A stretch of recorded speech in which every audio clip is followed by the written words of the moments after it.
Hello Internet! And today we have a sponsored video, so massive thanks to Duet Night Abyss. This is one of the most satisfying hack and slash fantasy adventure RPG that I personally have tried, so yeah, if that's your cup of tea, do hang around. I do have to preface though, this game is currently in the technical test phase, so do check out the links in the description for more information about the game. Without further ado, let's get started. To immediately serve you what the game's all about, do take a gander at the epic gameplay in the background. You get to actively control one character out of a variety of choices in an expansive fantasy open world. Each characters have their own unique skills, alts, and gimmicks to boot. I have on screen here Lynn, or I should say, my mommy. The game has a dual weapon system, and the combo you get by basic attacking with Lynn here is based on the weapon you're using. Here I have a lance on Lynn, doing a few different combos ranging from just a normal attack chain, to a slide attack, a plunge attack, and even a charged attack. Chain them together and evade with a dodge to beat the crap out of your enemies. Moving on, we have the skills and the ultimates. On screen here to demonstrate is Berenica.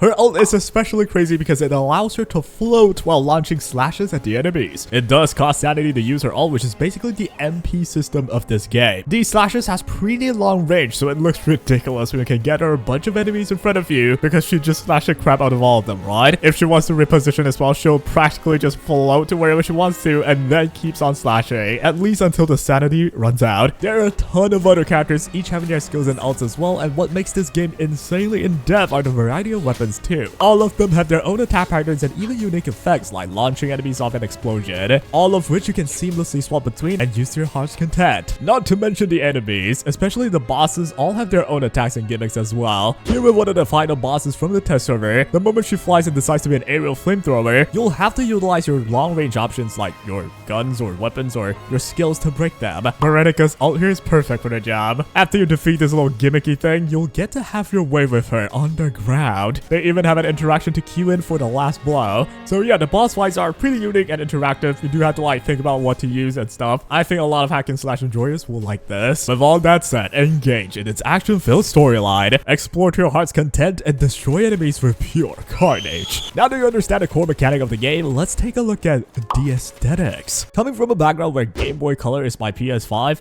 modern games these days easily take my breath away. As for Duet Night Abyss, well, you have a very expansive looking world with breathtaking biomes and sceneries. Parkour around with a variety of movements available to you like double jumping, sliding, or helix jumping, which is this rotating jump that propels you very quickly. So quick that the laws of physics gets a lot more, attractive. By chaining a variety of movements together, you get to just move very dynamically, and even if you don't want to, you can just infinitely scale up a wall with a simple jump. So yeah, there's a lot of freedom here. Utilize your movements and attack combos to engage in fluid and explosive battles. You can even swap both weapons at any time, so yeah, the possibilities are endless here. As for the characters themselves, they all look, well, more than nice, you know what I'm saying? My personal favorite, as if it's not obvious enough, it would be Lynn. Not only is she hot as heck, she has that British accent too. You asked for it.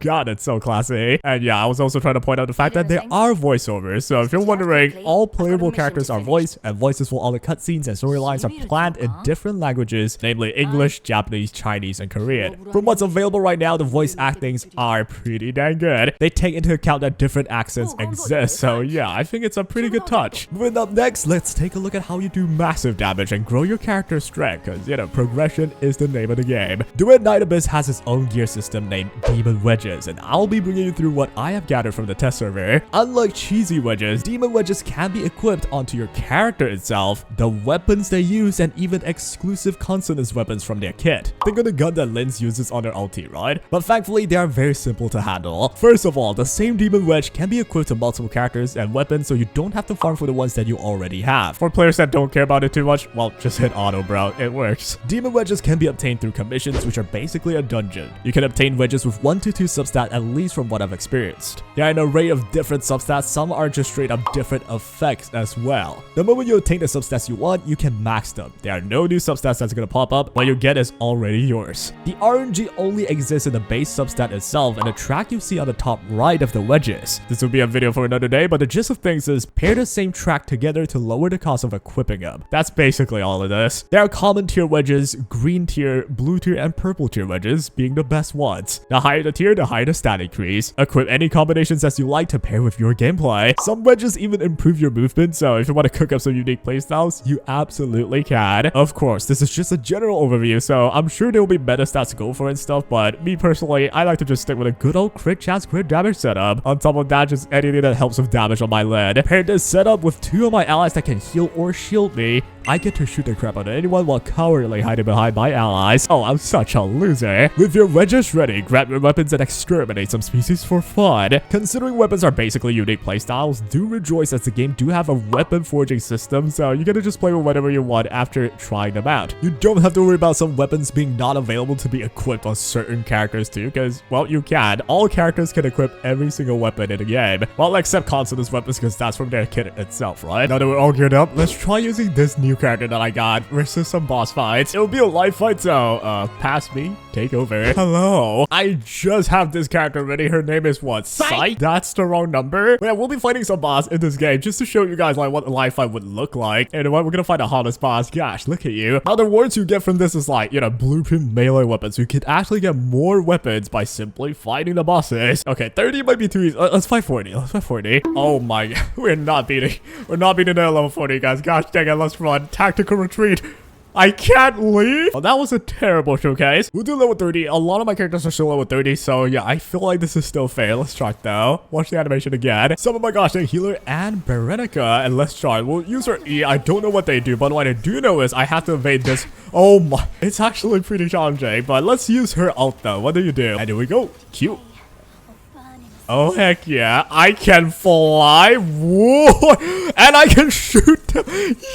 I did not expect this to be your ulti. So, like, do I just get to be on here forever? Oh, I don't. So, after it finishes, I end my, like, you know, wing it session. I had to drop back down, I see. Right, we're getting the gist of it. Let's use our gun as well, because, well, why not shoot you? However, you can't just do this forever. You do have limited ammo. Unless you kill some mobs, they will drop ammo. But this is a boss fight. There's some mobs in here. Let's go ahead and fly again now. And here we go. When we fly, like, what can the boss do?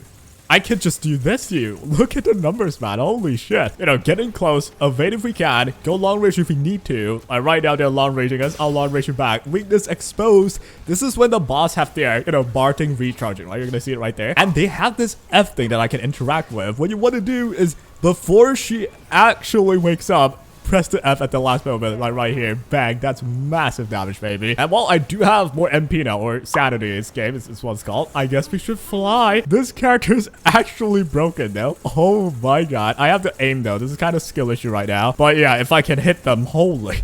The damage is literally lagging my computer. All right, before we get ahead of ourselves, I'm out of health. You know what? Let's fly then. How easy it is to just, you know, do this. You're literally just hacking though, no? Like, what are they gonna do if you do this? Oh my god. Oh, they're dead already. Okay. So like level 30, you know, it's easier than normal, right? But here we go. There's the commission done. Let's look at what we got though. Look how cute you are. We did get a gold thing. Oh, Blueprint Punitive Inferno. That's a new weapon. Is that a bow or an axe? I'm not sure what it is, but yeah, interesting. I thought that was too fast. Let's fight one more boss, guys. Before we fight those, yeah, this is an overview of the modes that you have. Honestly, these are all just stuff that you can help upgrade your characters with. We're gonna fight the toughest boss, the final boss again. Let's go ahead and relift that. If I remember correctly, this boss will fly. So what if I use my own flyer? What are you gonna do then? And away we go. Let's draw by hiding behind my allies cowardly so you don't get to attack me. And the moment he gets in close, we're gonna fly up. How good is that? Oh, here we go. He's trying to get close. Go with a Q, man. And away we go. It is over for you.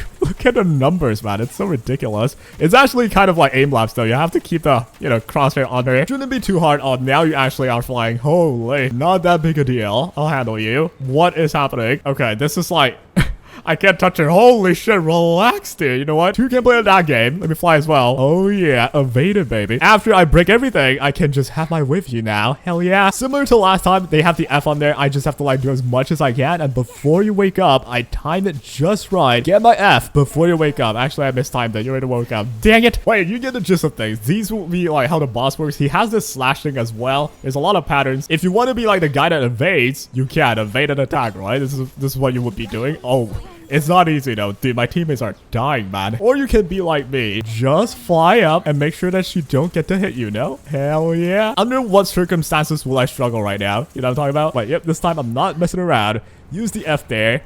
And we finished it. Nice. And what did we get? We didn't get a golem, but we did get a purple one. This is a default assault rifle. So yes, there's literally guns in the game. I mean, I was already using like a grenade launcher. But yeah, that is the gist of things. So future me, take over the video again. And that will be all for my first coverage of the game, Duet Night Abyss. I truly enjoyed playing this game considering how satisfying it is to just bait the whole map in front of you and see the damage unfold before my eyes. So yeah, after watching this, if this is your cup of tea and you're interested in Duet Night Abyss, do go ahead and check out all the links I have in the description to, well, support the channel as well. Or hey, I bet this game actually caught your attention considering the effort you see the developers put in. And that will be all. I hope you guys enjoyed. Take care.